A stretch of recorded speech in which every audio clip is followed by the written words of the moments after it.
Ce qui est génial, c'est que c'est un cerf-volant qui ne nécessite aucun pilotage. On a décidé de jouer avec, en attendant que nous perdons un jour notre mât.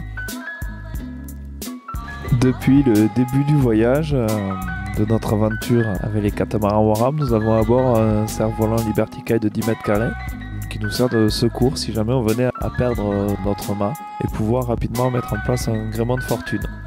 C'est quand même bien mieux de savoir le pratiquer. Si le jour, dans l'urgence, on a besoin de le mettre en place. Alors la préparation du kite, c'est plutôt simple et rapide. Nous accrochons seulement 2 lignes. Bon, alors quand j'ai le mât, je m'assieds une petite drisse pour éviter juste que ça ne parte dans les haubans. Mais si le mât n'est pas présent, ce n'est pas un problème. Une fois que c'est mis en place devant, on ne s'occupe plus de rien, ni de border, ni de choquer, ni...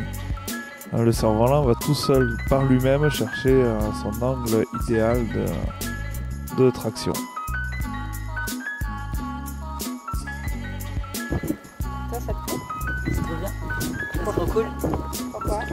Parce que déjà, t'as une belle vue là, tu vois, en fait, parce que t'as pas de dévoile devant. Et c'est cool. Là, c'est cool quoi. Si on change de direction, si on l'off ou si on abat, le cerf-volant tout seul garde son angle d'incidence idéal et du coup, on n'a rien à retoucher. Il faut juste changer le point d'attache des lignes si on décide d'empanner ou de virer de bord. Donc du coup c'est un 10 mètres carrés, c'est une petite taille, pas très grand, et pourtant nous avançons à 4 nœuds de moyenne, ce qui est très raisonnable, sachant que quand nous faisons des très bonnes moyennes, nous avançons à 6 nœuds. Plus on fait faire des oscillations au kite, plus ça crée de la vitesse, parce que plus il crée son propre vent et il crée plus de traction.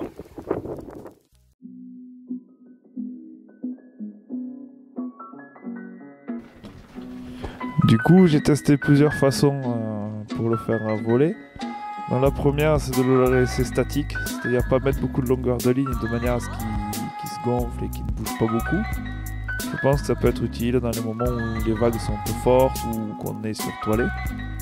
Ensuite, j'ai testé un deuxième mode de vol qui est de lâcher un maximum de lignes pour que celui-ci fasse des oscillations. Alors malheureusement à bord, j'avais pas de longueur de ligne assez longue pour tester. Je pense que j'aurais pu lâcher au moins 10 mètres de ligne de plus, de manière à aller plus haut et augmenter les oscillations. Ce qui est génial, c'est que c'est un cerf-volant qui ne nécessite aucun pilotage. Une fois fixé, on peut vivre sa vie à bord, laisser le pilote barrer, regarder le paysage et comme sur un voilier, on va dire classique.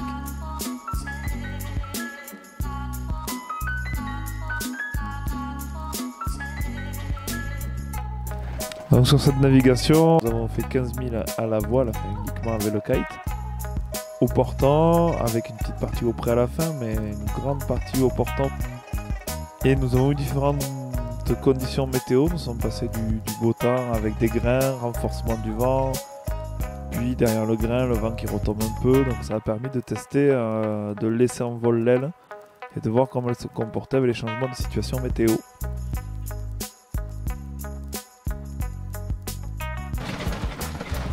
Nous avons voulu faire un test uniquement sous cerf-volant seul, mais il est aussi possible de naviguer cerf-volant plus une autre voile, par exemple grand voile plus cerf-volant. Pour l'avoir fait sur un autre bateau, le cerf-volant soulage énormément les étraves avec l'empêche enfournée par exemple, pendant que la voile de derrière le pousse pour lui donner encore plus de vitesse. En tout cas, nous ne sommes pas passés inaperçus pendant la navigation. Tous les bateaux faisaient un petit détour pour venir observer l'étrange Waram qui naviguait avec un kite. Bon, au final, c'est tellement bien que ça donne envie de continuer de jouer avec des kites.